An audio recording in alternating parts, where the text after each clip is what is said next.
사순절은 우리가 예수님의 십자가를 더 깊이 묵상하는 그런 계절입니다. 부활하신 예수님을 기다리면서 주님의 십자가를 묵상하는 이유는 십자가를 묵상해야 우리가 부활을 만날 수 있기 때문입니다. 십자가 없이 부활은 없습니다. 그래서 우리는 기독교에서 부활, 그것을 말하기 전에 사람들은 십자가, 그 이야기를 먼저 말합니다. 십자가, 그러면 기독교의 상징이죠. 기독교의 상징은 십자가로 기독교의 상징을 나타내는데, 이슬람은 상징이 무엇입니까? 이슬람은 보면 맨 위에 초승달이 붙어 있어요. 초승달. 그래서 이슬람은 초승달을 붙인 이유가 뭐냐면 달신을 섬기는 거거든요. 이슬람이 알라, 이렇게 알라를 섬기는 것이 하나님을 섬기는 기독교하고 똑같다, 이렇게 사람들은 생각하는데 전혀 그렇지 않습니다. 이슬람은 원래 달신을 섬기는 사람들입니다. 불교는 어떻습니까? 불교의 상징. 그러면 불교의 상징은 만자, 한문으로 만자. 그래서 왼쪽으로 구부러진 십자가. 이 만자를 불교에서는 사용을 하는데, 원래 불교에서 이 만자를 쓰는 것은 중국에서 온 글자가 아니에요. 사실은 불교는 어디서 시작했냐면 인도에서 시작을 하잖아요. 그러니까 인도에서 시작을 했기 때문에 산스크리트어라고 이 불교 인도의 고대어 가운데에 쓰여지던 글자예요. 그 만자가 상징하는 것은 사람들은 불교의 만자가 이렇게 구부러져서 윤회를 상징하는 것처럼 그렇게 이야기하는데 그렇지가 않습니다. 산스크리트어에서는 이 글자가 어떻게 사용되냐면 행복, 번영, 좋은, 그런 뜻으로 사용되고 있었던 그러한 글자죠.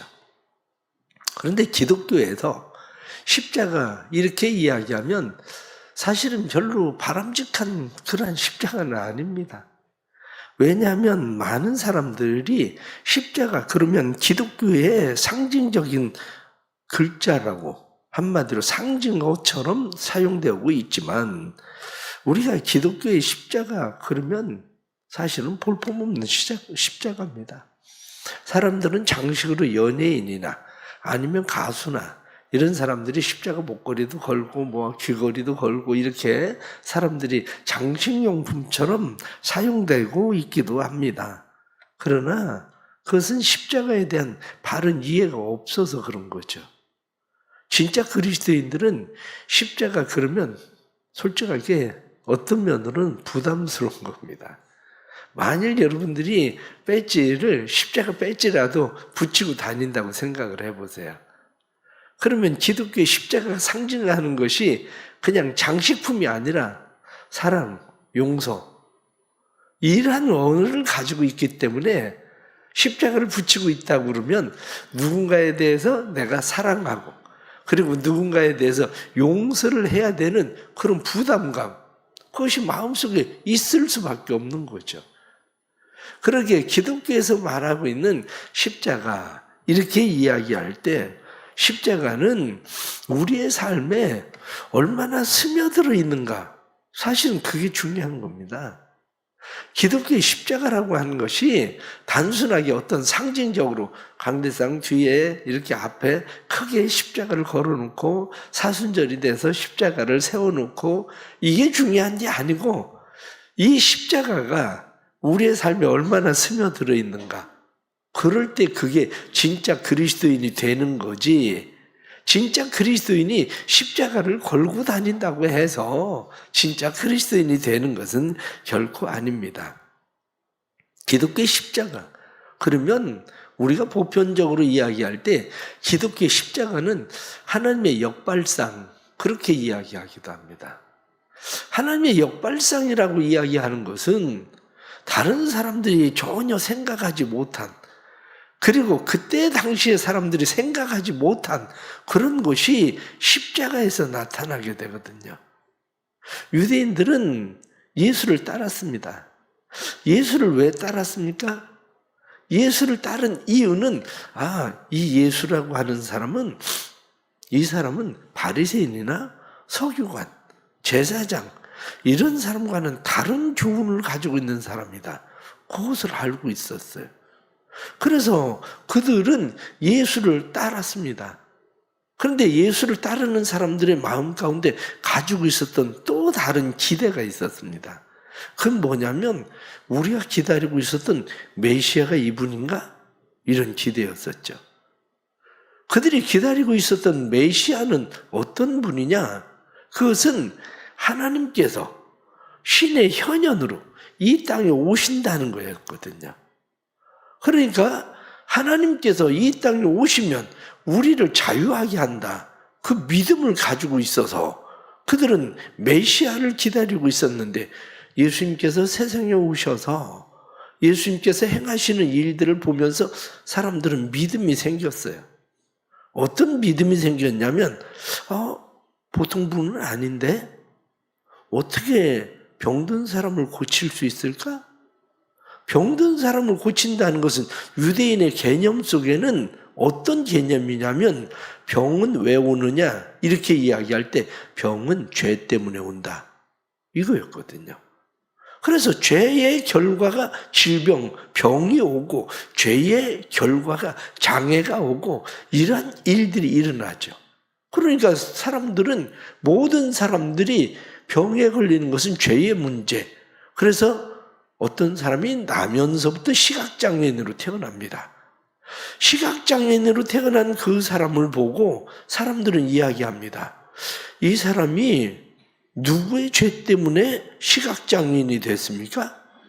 부모의 죄 때문에 시각장애인이 된 겁니까? 아니면은 자기의 죄 때문에 시각장애인이 된 겁니까? 이렇게 물어볼 정도로 모든 질병은 다 죄의 문제로 취급을 했습니다. 그런데 이 죄의 문제로 취급하던 이 질병을 예수님께서 고치시는데 내 죄사함을 받았느니라 이렇게 말하거든요. 사람들은 깜짝 놀랍니다. 네가 뭔데 죄를 사하느냐? 죄를 사하는 것은 하나님밖에 없는데 죄를 사하시는 것은 메시아가 오시면 그분이 오셔서 죄를 사하는 건데 도대체 네가 뭔데 죄를 사한다고 얘기하는 거냐? 그랬더니 예수님께서 병든 사람들을 네 소원이 뭐냐?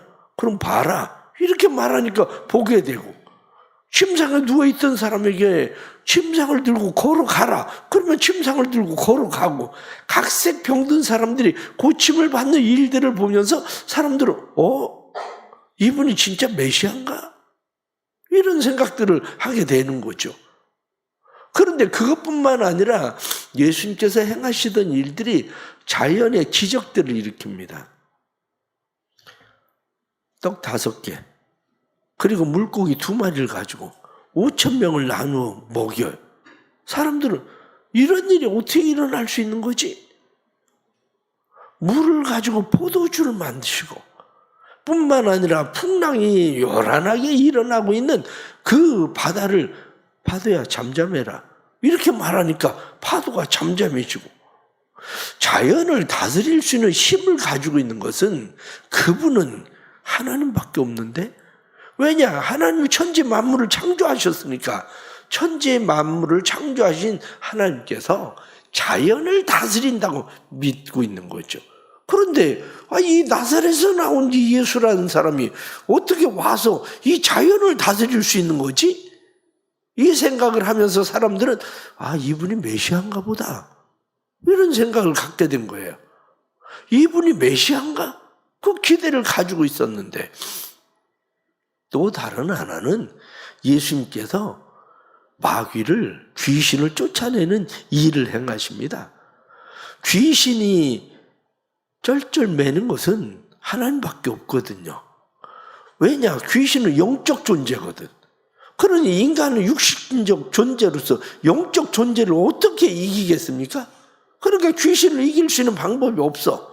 그런데 예수님이 오셨을 때에 이 귀신 들린 사람들이 예수님에게 와서 귀신이 떠나가고 고침을 받아.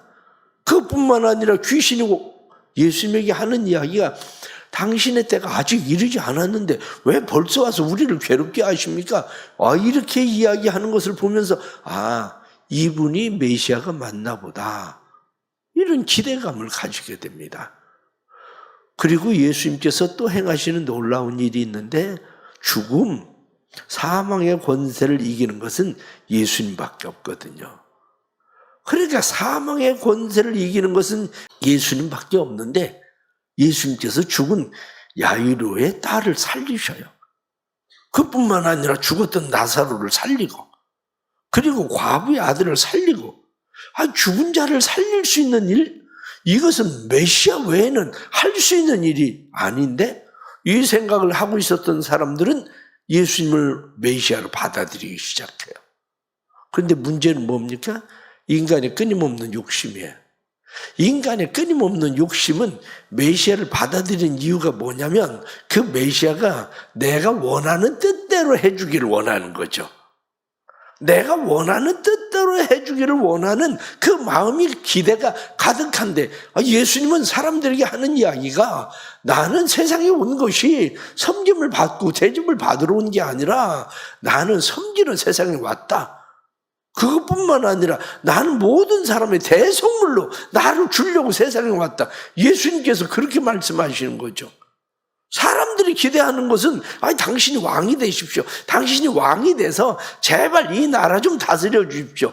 당신이 왕이 돼서 저 제사장, 바리새인, 사두개인 이 사람들 좀 꼼짝 못하게 하고 그리고 우리를 지배하고 압제하는 저 로마 사람들을 어떻게 좀 해주십시오. 이렇게 사람들은 기대하고 있는데 예수님은 그들의 기대와는 상관없이 아니야.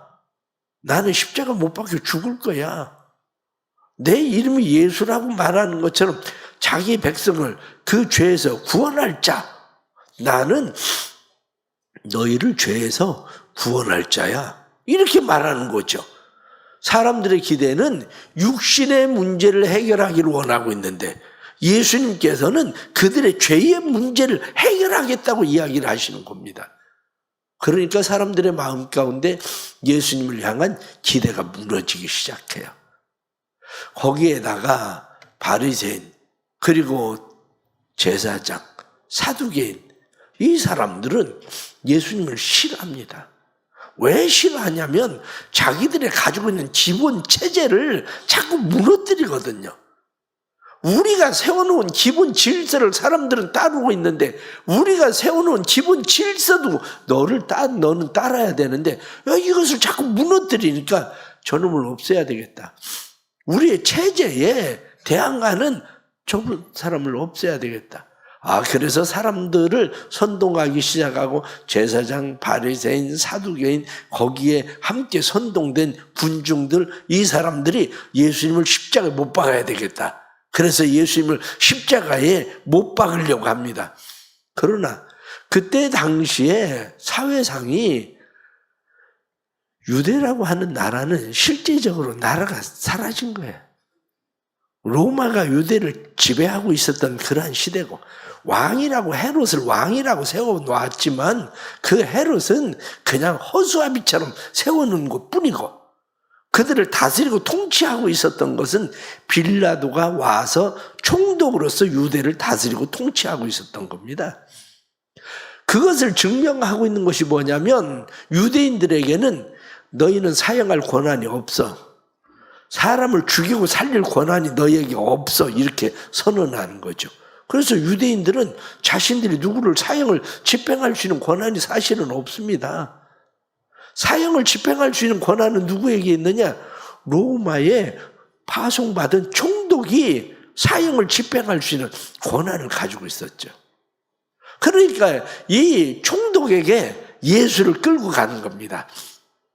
예수를 끌고 가서 사람들은 이야기합니다. 이 예수를 십자가에 못 박아 주십시오. 빌라도가 이야기하기를 당시에 총독이 있던 빌라도가 아니 도대체 이 사람이 무슨 죄를 지었다고 이 사람을 십자가에 못 박아달라는 거냐? 그렇게 이야기합니다. 그러니까 사람들이 아닙니다. 이 사람을 죽여야 됩니다. 이 사람이 로마의 황제인 가이사를 거부하는 사람입니다. 이렇게 얘기를 하는 거죠. 로마가 가장 싫어하고 있는 것은 로마의 체제에 반항하는 사람들을 싫어하는 거거든요. 로마의 체제에 반항하는 사람들을 반항하지 못하도록 하는 형벌이 뭐냐면 그게 십자가 형벌이에요. 가장 잔인한 형벌. 십자가에 한번 매달리면 어떤 사람은 심지어는 며칠도 갔다고 그래요. 이 사람들이 며칠도 가고 그러니까 이 사람들이 십자가에 매달려서 며칠 가지 못하도록 하기 위해서 다리에 발을 꺾어버린 거거든요. 부러뜨려 버린 거거든. 왜냐? 발로 버티고 또 일어서고 버티고 또 일어서고 그래가지고 매달려 있는 사람이 자기를 자꾸 축혀 세우고 오래 가게 되니까 그렇게 할 수 없게 발을 부러뜨려 버리면 축 처지잖아요. 사람이 축 처지면 이 횡격막이 위로 치켜 올려져서 숨을 못 쉬게 되고 그래서 죽는 거거든요. 이러한 일들을 벌이고 있는 그게 바로 십자가인데 왜냐? 그 십자가에 매달려서 고통당하는 사람들을 보면 로마에 대해서 반항하면 안 되겠다. 로마에 대항하면 안 되겠다. 사람들이 가지고 있는 생각 그런 거였거든요. 그래서 흉악한 죄나 로마에 대항하는 사람들에 대해서 십자가에 못 박아 죽인 겁니다. 그렇기 때문에 원래 로마인은 십자가 처형이 없습니다. 로마인이 아닌 이방인들, 이 사람들에게만 십자가 처형을 시키는 거지 로마의 죄인들은 십자가 처형으로 사람들을 죽이지 않습니다. 그러니 이때 당시에 사람들이 빌라도에게 와서 이 사람을 십자가에 못 박아주십시오. 십자가에 못 박아주십시오. 이렇게 이야기를 하니까 빌라도는 도대체 무슨 죄가 있다고 십자가에 못 박으라는 거냐 이렇게 이야기는 하지만 당시에 빌라도는 총독으로서 유대인들이 반항을 하고 폭동을 일으키고 그러면 자기 위치가 위태로워지니까 하는 수 없이 십자가에 내어주게 되는 거죠. 그래서 예수를 십자가에 내어주어라. 십자가에 못 박아라. 그리고 예수를 내어줍니다. 대신에 오늘 성경 본문에 나타난 말씀처럼 빌라도가 예수의 십자가 위에 패를 하나 써서 붙입니다. 그걸 대부분 죄패거든요.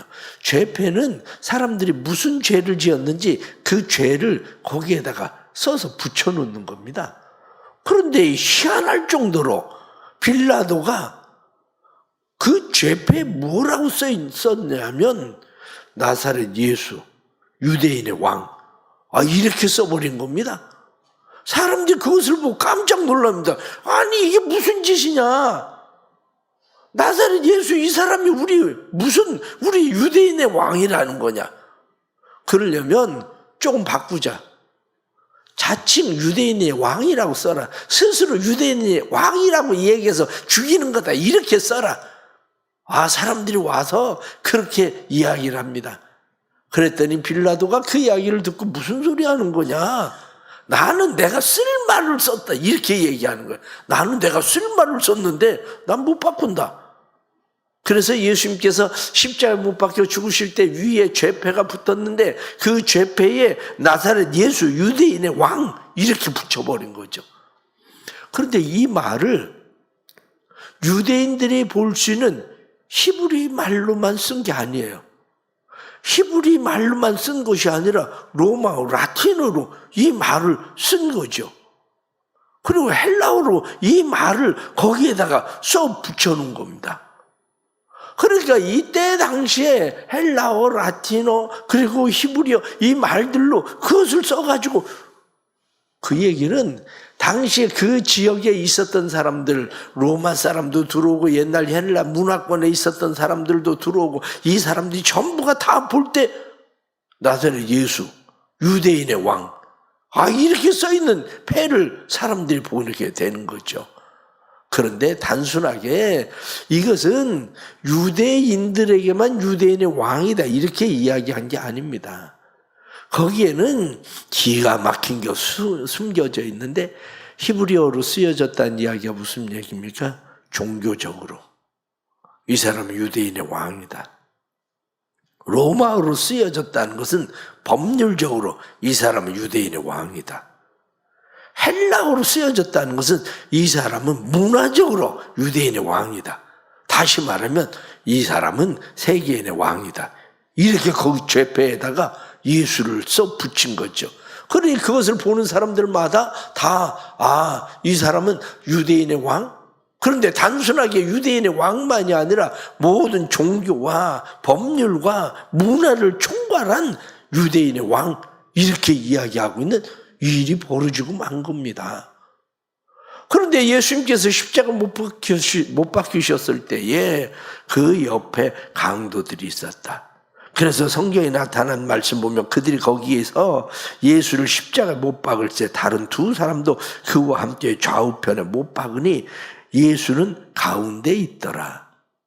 두 사람이 예수님이 십자가 못 박혀 죽으시는 그 현장 가운데 같이 있었는데, 같이 있었던 두 사람 가운데 한 사람은 예수 그리스도를 자기의 왕으로 받아들이죠. 당신은 죄가 없습니다.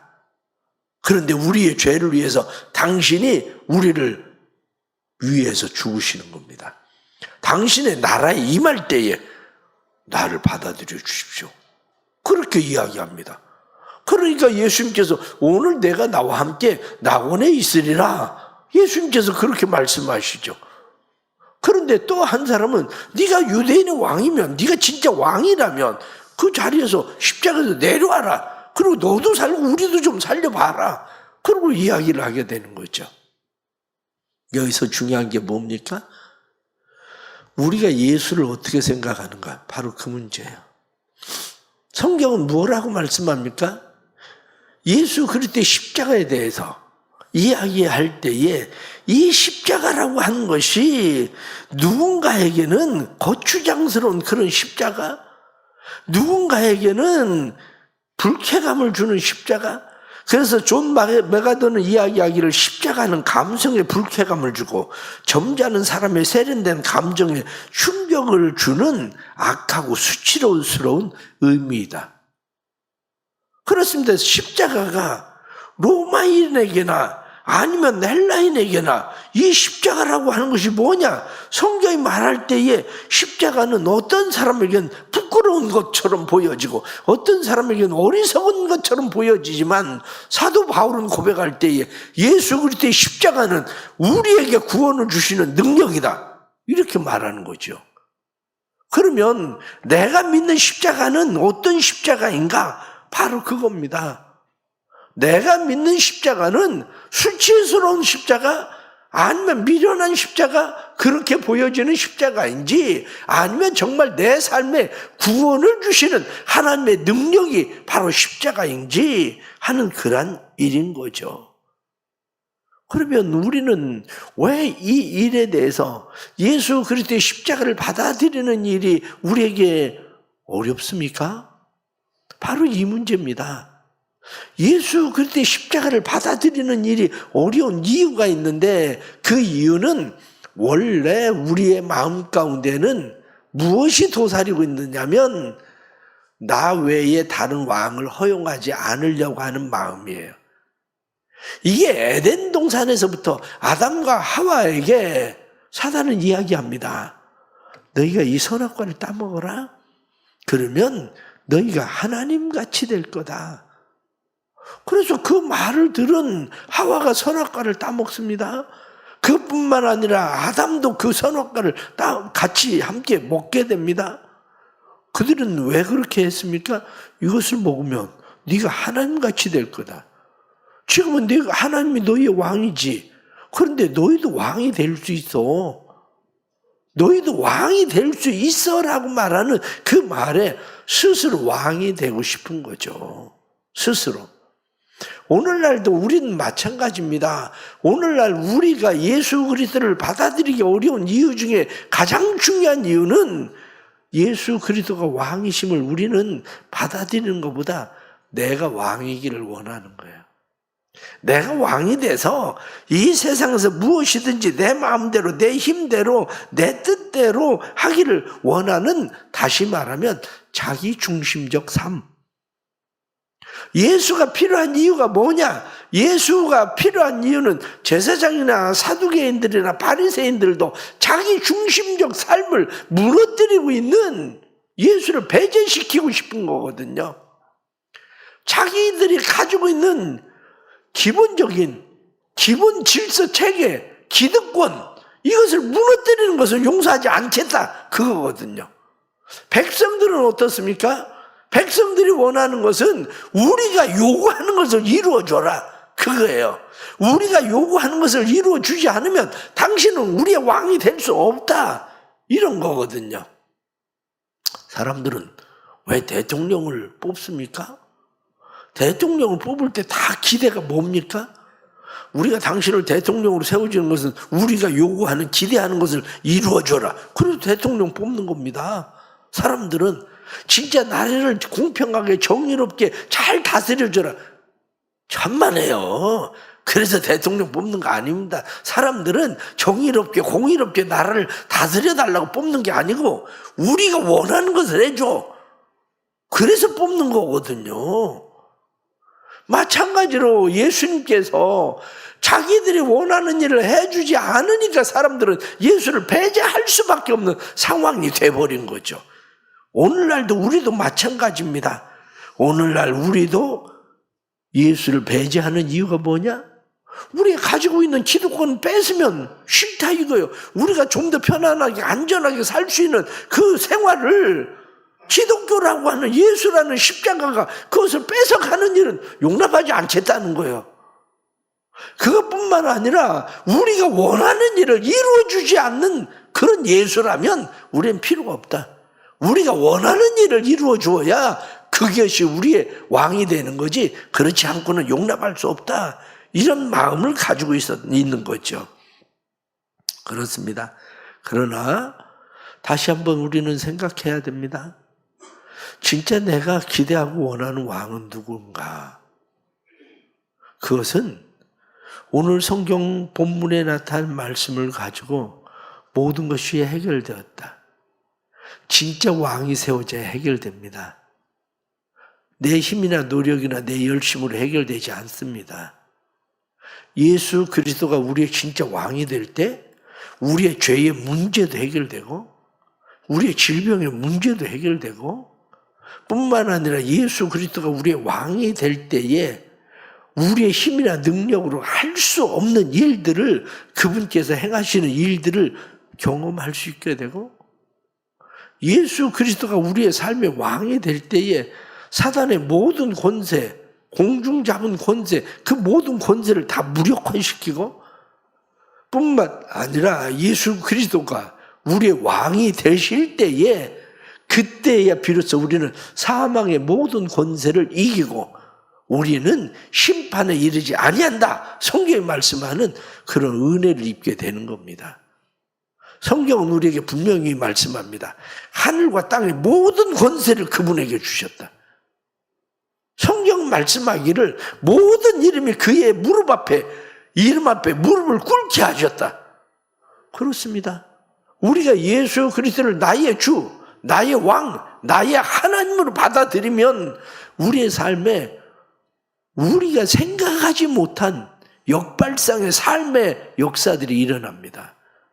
사람들은 그것을 잘 이해하지 못하기 때문에 예수 그리스도를 받아들이지 못하지만, 예수 그리스도가 내 삶에 들어와서 진짜 내 삶의 왕이 되었을 때에 내 삶에 내가 할 수 없었던 일, 내가 생각할 수도 없었던 일들이 우리의 삶에 일어나는 일들을 경험하게 될 겁니다.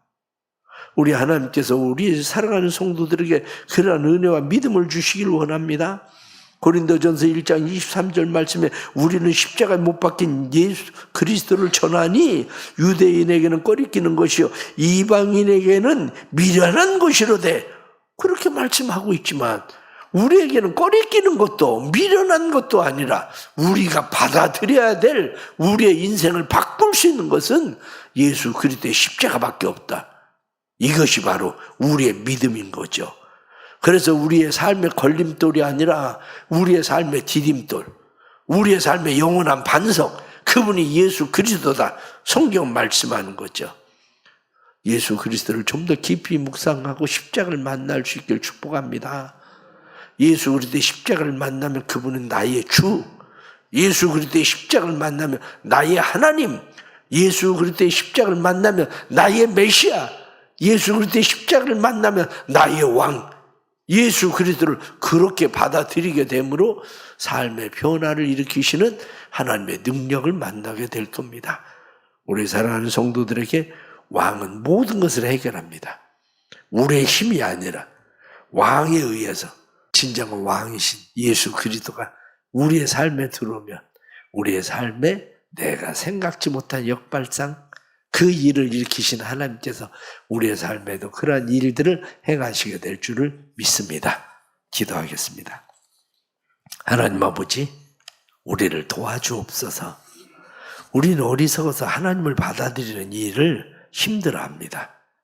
우리는 어리석어서 예수 그리스도의 십자가를 우리 안에 모시는 것을 우리는 수치스럽게 미련한 것으로 여기기도 합니다. 그러나 예수 그리스도의 십자가를 만나면 예수 그리스도는 유대인의 왕뿐만 아니라 온 세계인의 왕이라는 것을 믿게 되고, 예수 그리스도의 십자가를 진짜 만나면 예수는 나의 왕, 나의 주, 나의 메시아이심을, 나의 하나님이심을 고백할 수밖에 없다는 것을 압니다. 우리의 삶이 변하고 싶습니다. 기득권을 잃어버리지 않는 삶을 원합니다. 그러나 주님이 원하는 것은 너희의 기득권을 내려놔야 진짜 변화가 일어난다 말씀하시고, 우리의 삶은 내가 원하는 것을 이루어야 삶이 변하는 줄 알지만 내가 원하는 것이 이루어지는 것이 아니라 하나님의 뜻이 우리 안에 이루어질 때 삶의 변화가 일어나는 것을 우리에게 말씀하는 것을 믿습니다. 이 시간 주님의 전에 나온 백성들 은혜 베푸시고 예수님의 십자가를 만나게 해 주옵소서. 메시아를 만나게 해 주옵소서. 진짜 왕을 만나게 해 주옵소서. 그래서 죄사함을 받게 해주시고 질병으로부터 노임받아 자유하게 하시고 내가 생각할 수 없는 그런 놀라운 일들이 삶 속에 일어나게 해주시고, 뿐만 아니라 마귀의 권세를 이기고 사망의 권세를 이기는 삶의 변화가 일어나도록 축복해 주옵소서. 오늘도 하나님의 은혜가 성도들의 삶에 넘치기를 원합니다. 십자가를 만난 사람들로 세상을 이기는 자들 되게 해 주옵소서. 예수님의 이름으로 기도드리옵나이다. 아멘.